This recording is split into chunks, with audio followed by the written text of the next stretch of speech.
to be back on the program this week. Once again, my name is Adeyemi Aboderi. On the program today, we are going to look at the roles expected of media practitioners to ensure adherence to professional ethics. Yes, adherence to professional ethics by media practitioners in the country. And I have someone with me in the studio to do justices to the questions I'll be posting to him. My guest retired as a journalist. In fact, he retired as a director of news and current affairs here at OSBC. And though he retired, he is not tired. He has been moving here and there, to protect the ethics of profession. And at times, there has been the right man to answer issues concerning public affairs. Let me welcome Odushola Ajiboye on board AM Cafe this cool Monday morning. You are welcome, sir. Thank you very much, Lemon. Yes, sir. Yeah. And how has it been? I said you retired but not tired. Thank God you still have the strength to be moving around media houses, at least to propagate ethics of the profession. Well, to God be the glory for providing sound health, body and mind to do that. I don't believe a journalist can be retired. He can only decide to retire. But the profession, if you are, like I said, if you have practiced this profession for a long time, actively, all around, you can't retire. And one may not be in active practice in terms of, maybe where you work. I worked there for several years to retire, but then you can't retire from the profession because it continuously takes something out of you. So you have, it's a thinking profession. You think, and as you think, you write, and as you write, you speak, and as you speak, you plan. So media just like law, don't go. So, and those who are in it, they don't go themselves. You continue to be active, and you continue to make your brains active. So, in as much as you desire to do so. Yes, media personalities don't retire. Yeah, don't retire.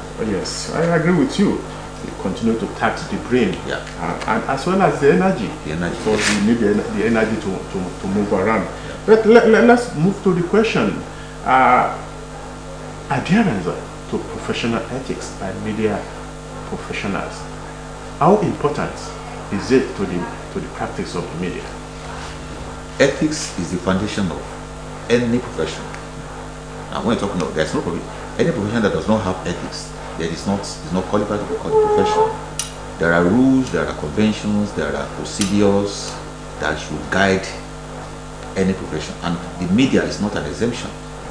We have ethics of journalism.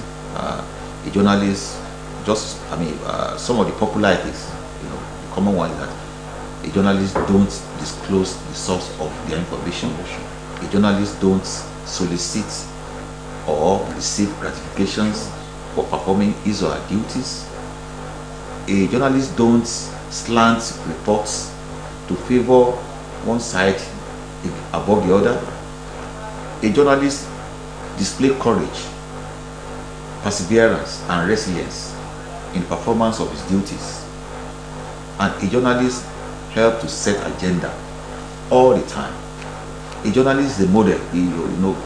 People look upon you.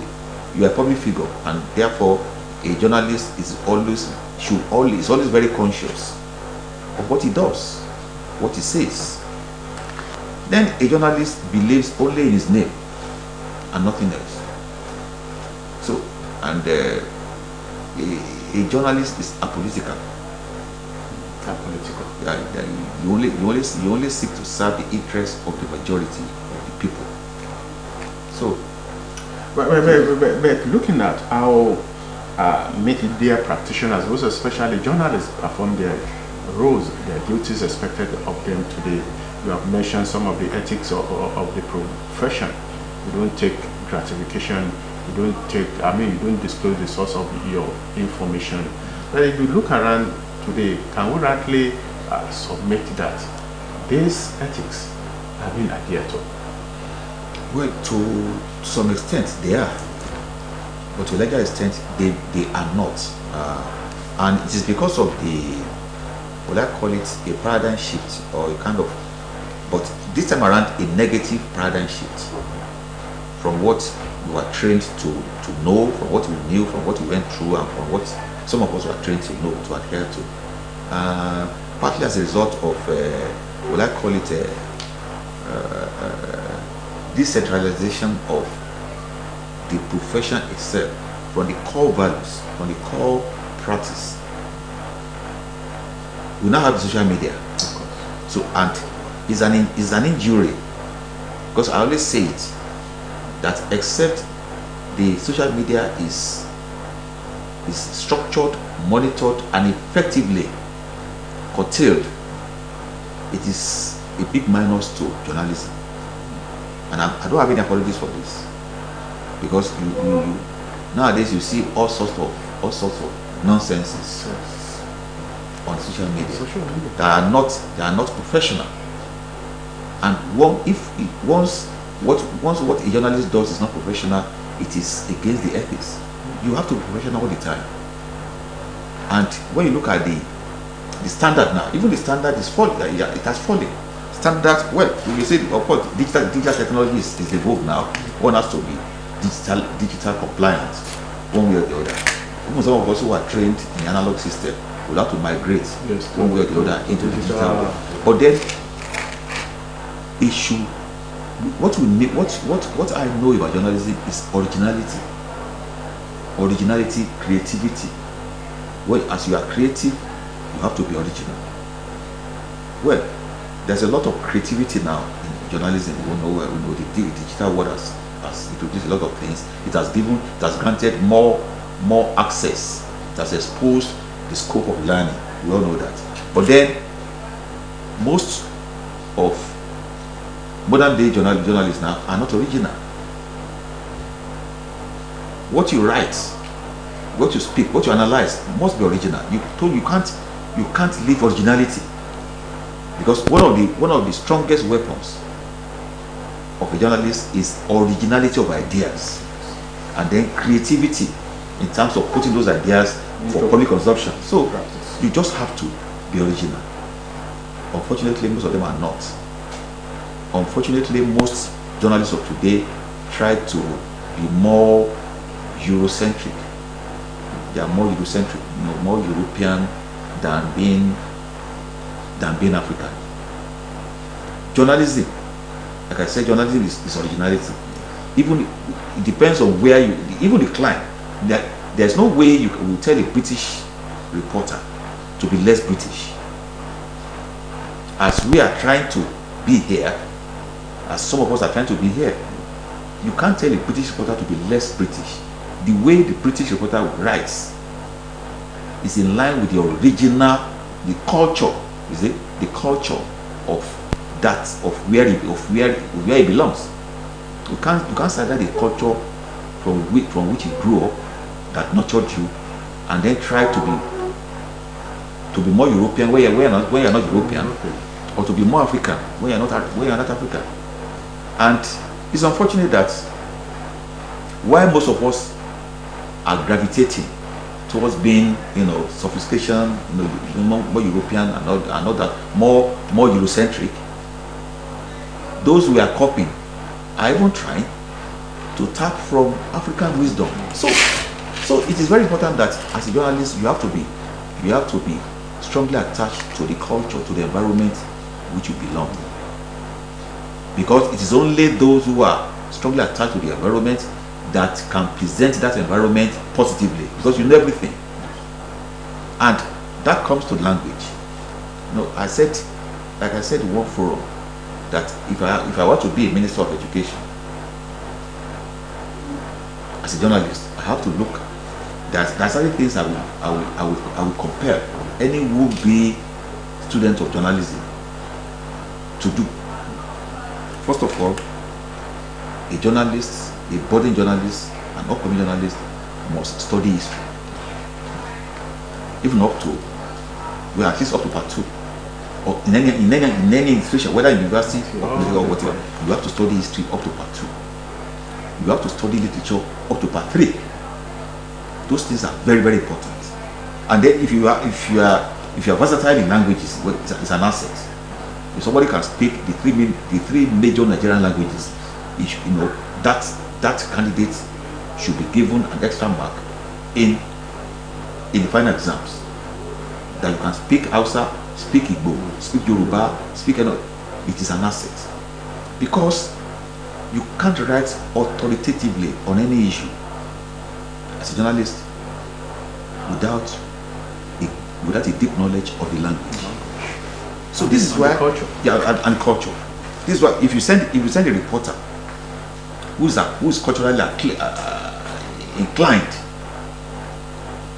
to cover a cultural festival, a journalist who has been studying the culture of the people, who is versatile with the religion, who is versatile with the language, that reporter will come back with a report that is very original, more original and more creative than any other reporter that is not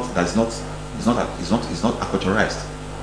So it is very, very important for a journalist to study and know the history of the people he's reporting, because when you know the history of the people, you know the culture, and you even interpret the language, you know, effectively, because every language has its history, every culture has its history, even food that we eat has history. So it is something that government should look at into, either at state or federal level. Prospective students of journalism or mass communication should be compelled to take a long history and literature. Well, you talk about originality the other time, that a professional journalist should be original. But the question for those of us who are watching at home, we'd like to know is what makes a journalist original? Well, what makes it goes a long way. You know, like I said, for a journalist, either a reporter or a newscaster, must be original. Because if you are not original, what you say or what you speak cannot be original. You will have to be versatile in the language, and then you also have to be in trend with the culture of those people. When you are accustomed with the culture, you will also be conscious with trends, events. If you are not, for instance, you know, if you are not in tune, if you are not accustomed with the culture of Osogbo people now, can you actually report the Osogbo festival effectively? No, you can't. Can you report other events that are cultural or that are domiciled within Osogbo? You can't. But if you are very constant with the culture, with the activity, with the social activities of the people, whatever, you will be an authority. Your analysis on those issues will be original. So nobody hearing you or discussing with you or interacting with you will see you as somebody who has a very superficial knowledge of what you are talking about. But you must be in trend with events that happen on daily basis. Okay. Well, if you are just joining us on the program, it is a guest segment of AM Cafe. And my guest this morning is a veteran journalist, Mr. Olusola Ajiboye. We have been looking at the need for media practitioners to adhere to the ethics of the media profession. Moving forward, Mr. Olusola Ajiboye, we talk about the ethics of one of the ethics of the profession. The other time is about not taking gratification. When we look around these days, it is the era of brand envelope here and there. You see journalists demanding, not even waiting to be given. demanding gratification for stories, for reports, to be used, to be published, to be taken. What damages do you think this act is causing media practice in the country? Yeah, a lot. Is it like I said? There can be there's a profession can only be so called if it has ethics, and when one of the ethics is impaired or not adhered to, it runs negatively, not only on the practitioner but on the profession itself.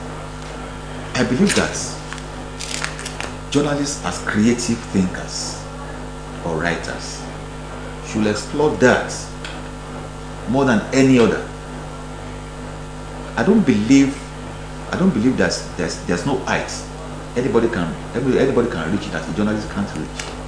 I was reading one comment sometimes when they said that when somebody was saying that if you want to become rich, if you are looking for money, then don't go into journalism.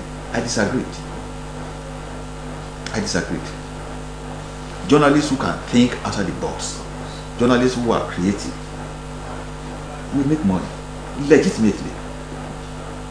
When you practice your profession, when you don't go into, because for instance, how many, look at it, if I encounter a rich man, if I have to deal with a rich man, you have to interview a rich man or do something for a rich man in line of my duty, I will look beyond what the man can offer.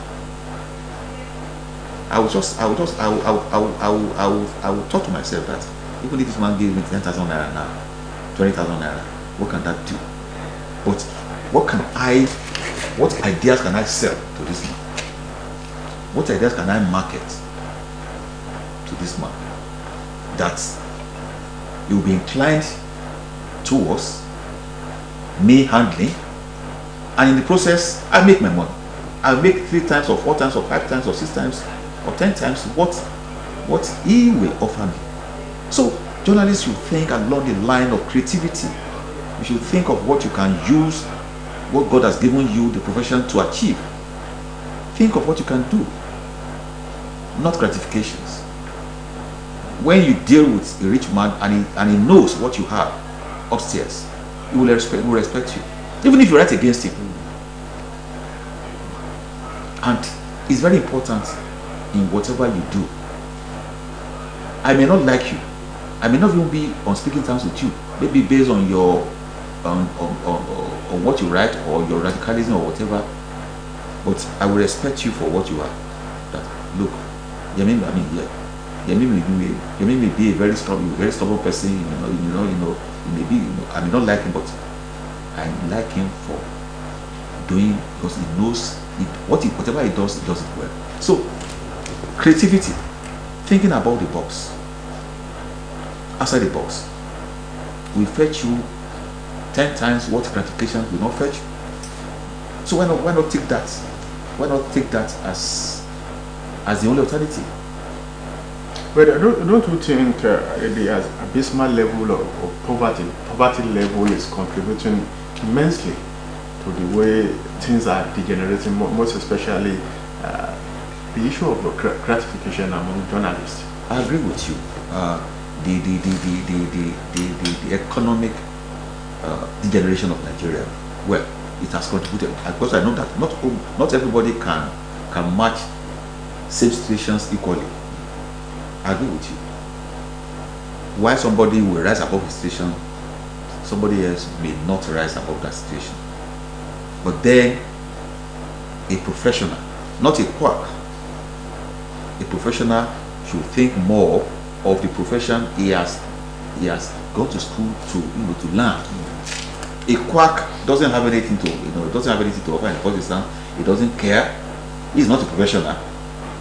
But somebody who has gotten to university and gotten a degree in mass communication or journalism and who has been in practice should think more of that future, of that profession. Things may be, of course, I agree with you, things are rather difficult now today. Nigeria has been so mismanaged and all sorts of things are crept in. We all know. We are all humans.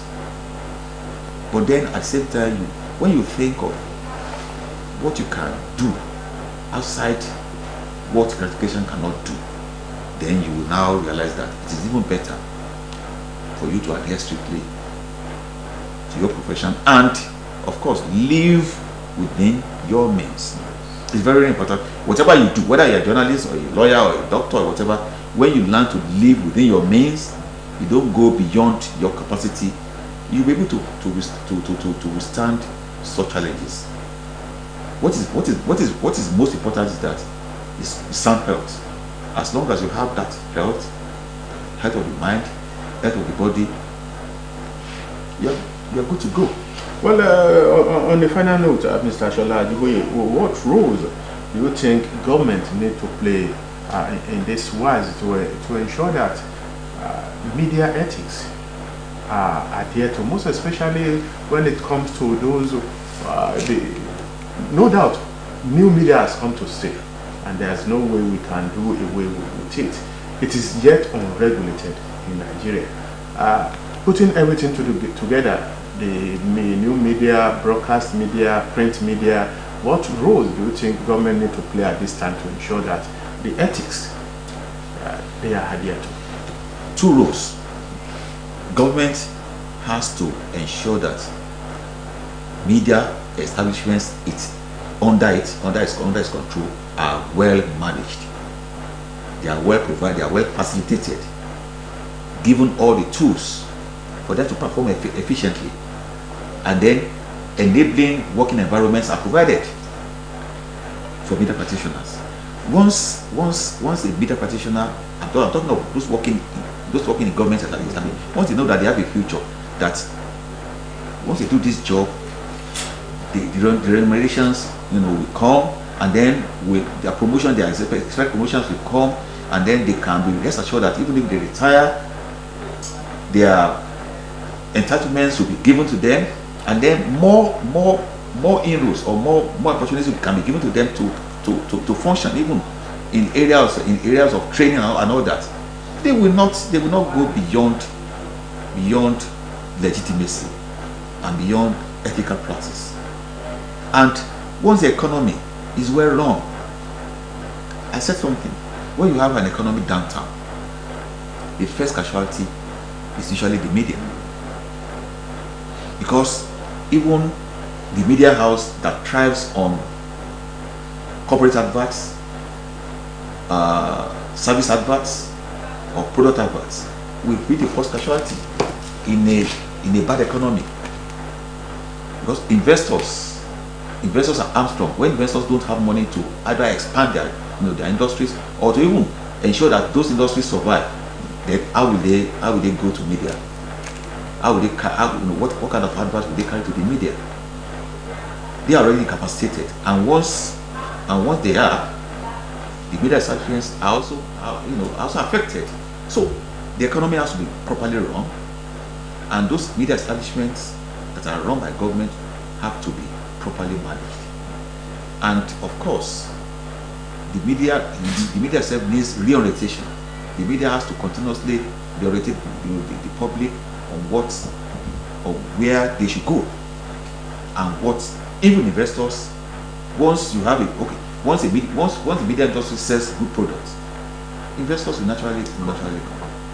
Well, I want to appreciate Mr. Shola Ajiboye, a veteran journalist and a retired director of news and current affairs. I always will say, for finding time to be on AM Cafe this morning. I appreciate your presence once again. Yes, my pleasure. Thank you very much. Yes, I won't forget the producer of the program, Shola Oguleye, and the executive producer, Lasun Oyebayo. On behalf of the entire transmission crew in the studio here, my name is Adeyemi Abode. I want to thank you for being there, and AM Cafe continues.